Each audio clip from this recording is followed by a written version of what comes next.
Hello, and welcome to Chapter 7 of The Wonderful Wizard of Oz by L. Frank Baum. Chapter 7, The Journey to the Great Oz. They were obliged to camp out that night under a large tree in the forest, for there were no houses near. The tree made a good thick covering to protect them from the dew, and the Tin Woodman chopped a great pile of wood with his axe, and Dorothy built a splendid fire that warmed her and made her feel less lonely.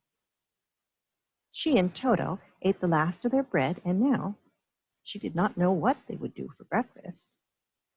"If you wish," said the Lion, "I will go into the forest and kill a deer for you.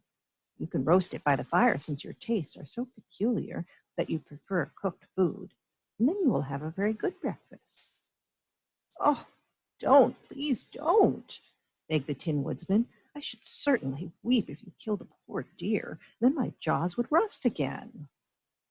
But the Lion went away into the forest and found his own supper, and no one ever knew what it was, for he didn't mention it.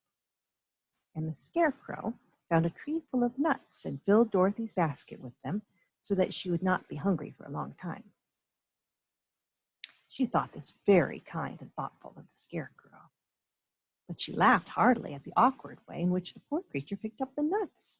His padded hands were so clumsy and the nuts were so small that he dropped almost as many as he put into the basket. But the Scarecrow did not mind how long it took him to fill the basket, for it enabled him to keep away from the fire, as he feared a spark might get into his straw and burn him up. So he kept a good distance away from the flames and only came near to cover Dorothy with dry leaves when she lay down to sleep. These kept her very snug and warm, and she slept soundly until morning. What a thoughtful friend. When it was daylight, the girl bathed her face in a little rippling brook, and soon after they all started toward the Emerald City. This was to be an eventful day for the travelers. They had hardly been walking an hour when they saw before them a great ditch that crossed the road and divided the forest as far as they could see on either side. It was a very wide ditch, and when they crept up to the edge and looked into it, they could see it was also very deep, and there were many big jagged rocks at the bottom. The sides were so steep that none of them could climb down, and for a moment it seemed that their journey must end. "What shall we do?" asked Dorothy despairingly. "I haven't the faintest idea," said Tin Woodman. And the Lion shook his shaggy mane and looked thoughtful. But the Scarecrow said, "We cannot fly, that is certain.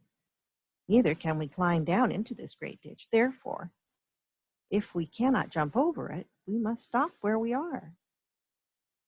"I think I could jump over it," said the Cowardly Lion, after measuring the distance carefully in his mind. "Oh, then we are all right," answered the Scarecrow, "for you can carry us all over on your back one at a time." "Well, I'll try it," said the Lion. "Who will go first?" "I will," declared the Scarecrow, "for if you found that you could not jump over the gulf, Dorothy would be killed, or the Tin Woodman badly dented on the rocks below. But if I am on your back, it will not matter so much, for the fall would not hurt me at all." "I'm terribly afraid of falling myself," said the Cowardly Lion, "but I suppose there is nothing to do but try it. So get on my back, and we shall make the attempt." The Scarecrow sat upon the Lion's back, and the big beast walked to the edge of the gulf and crouched down. "Why don't you run and jump?" asked the Scarecrow. "Because that isn't the way we lions do these things," he replied. Then, giving a great spring, he shot through the air and landed safely on the other side. They were all greatly pleased how easily he did it, and after the Scarecrow had got down from his back, the Lion sprang across the ditch again. Dorothy thought she would go next, so she took Toto in her arms and climbed on the Lion's back, holding tightly to his mane with one hand. The next moment, it seemed as if she was flying through the air, and then, before she had time to think about it, she was safe on the other side. The Lion went back a third time and got the Tin Woodman. Then they all sat down for a few moments to give the beast a chance to rest, for his great leaps had made his breath short, and he panted like a big dog that had been running too long. They found the forest very thick on this side, and it looked dark and gloomy. After the lion had rested, they started along the road of yellow brick, silently wondering, each in his own mind, if ever they would come to the end of the woods and reach the bright sunshine again. To add to their discomfort, they soon heard strange noises in the depths of the forest, and the lion whispered to them that it was in this part of the country that the Kaladas lived. What are the Kaladas? Asked the girl. They're monstrous beasts with bodies like bears and heads like tigers, replied the lion, with claws so long and sharp that they could tear me in two as easily as I could kill Toto. Terribly afraid of the Kaladas. Not surprised that you are, returned Dorothy. They must be dreadful beasts. The lion was about to reply when suddenly they came to another gulf across the road. But this one was so broad and deep that the lion knew at once he could not leap across it. So they sat down to consider what they should do. And after serious thought, the Scarecrow said, "Here is a great tree standing close to the ditch. If the Tin Woodsman can chop it down so that it will fall to the other side, we can walk across it easily." "That is a first-rate idea," said the lion. "One would almost suspect you had brains in your head instead of straw." The woodsman set to work at once, and so sharp was his axe that the tree was soon chopped nearly through.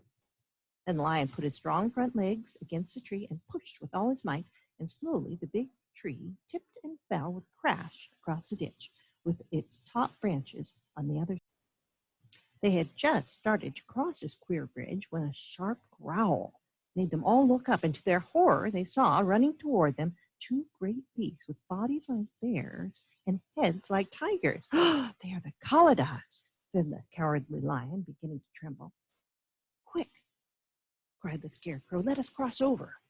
So Dorothy went first, holding Toto in her arms. The Tin Woodsman followed, and the Scarecrow came next.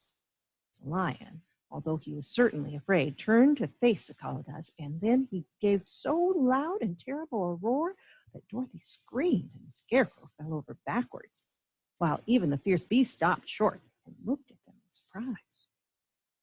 But seeing that they were bigger than the lion, and remembering that there were two of them and only one of him, the Kaladas again rushed forward, and the lion crossed over the tree and turned to see what they would do next.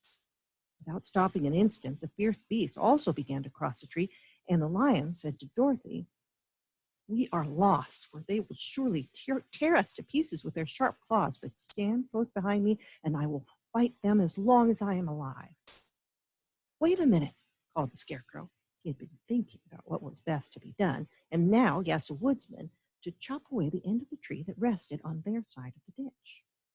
Tin Woodsman began to use his axe at once, and just as the two Kaladas were nearly across, the tree fell with a crash into the gulf, carrying the ugly, snarling brutes with it, and both were dashed to pieces on the sharp rocks at the bottom. "Well," said the cowardly lion, drawing a long breath of relief, "I see we are going to live a little while longer, and I am glad of it, for it must be a very uncomfortable thing not to be alive. Those creatures frighten me so badly that my heart is beating yet." "Ah," said the Tin Woodsman sadly, "I wish I had a heart to beat." This adventure made the travelers more anxious than ever to get out of the forest, and they walked so fast that Dorothy became tired and had to ride on the lion's back.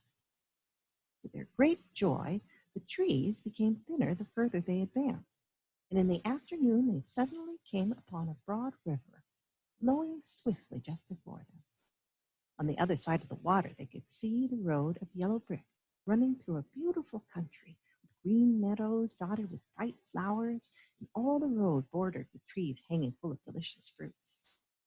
They were greatly pleased to see this delightful country before them. "How shall we cross the river?" asked Dorothy. "That is easily done," replied the Scarecrow. "The Tin Woodsman must build us a raft so we can float to the other side." So the woodsman took his axe and began to chop down small trees to make a raft. And while he was busy at this, the Scarecrow found on the riverbank a tree full of fine fruit.